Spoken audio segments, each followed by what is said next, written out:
Well, I'm a firm believer in planning, and particularly medium-term planning, so that we break out of this short-term cycle where we're focusing only, like at the electoral level and that political cycle. The stakeholder engagement for updating Saint Lucia's medium-term development strategy, MTDS 2021-2026, got off to an encouraging start, with stakeholders from the public and private sectors, NGOs and civil society organizations. Permanent Secretary in the Department of Economic Development, Claudius Emmanuel, said due to significant changes in the socio-economic landscape, locally, regionally and internationally, and taking into consideration the priorities of the new administration, it has become necessary to update and strengthen the MTDS over a longer period. Resilience to climate change, resilience from a financial point of view, very, very important imperatives as we look at making the country competitive. As we know, as a small island developing state, we are vulnerable. And so to the extent that we can adapt and mitigate, it would redound to our robustness as a country going forward.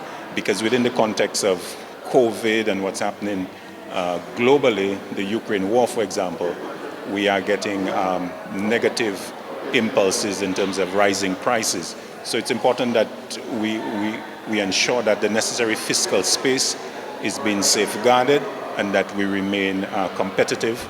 Re-strategizing to get Saint Lucia on a sustainable path of recovery is at the core of the MTDS. Stakeholders representing areas such as education, productivity, and agriculture highlighted their importance at the planning table in the formulation of an updated MTDS. Education is actually absolutely critical. In fact, education policy is innovation policy, because without the requisite human resources, with the right training, the right background, the right perspective, you cannot implement any of the plans.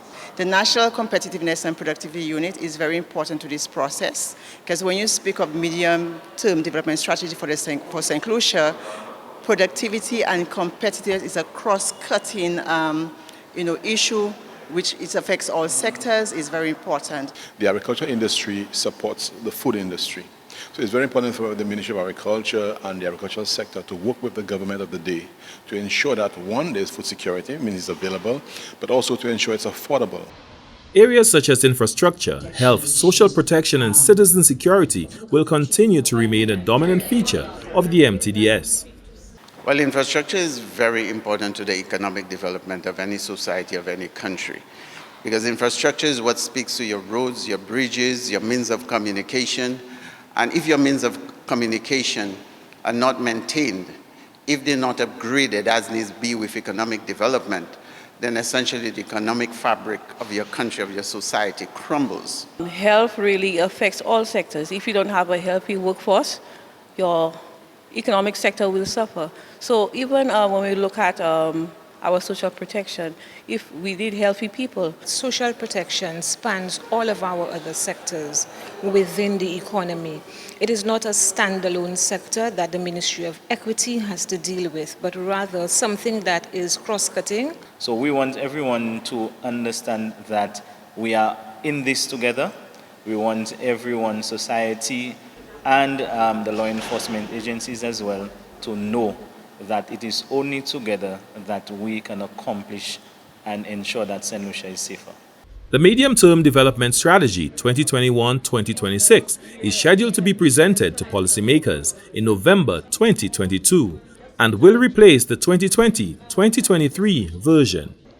For the National Competitiveness and Productivity Council, Glenn Simon reporting.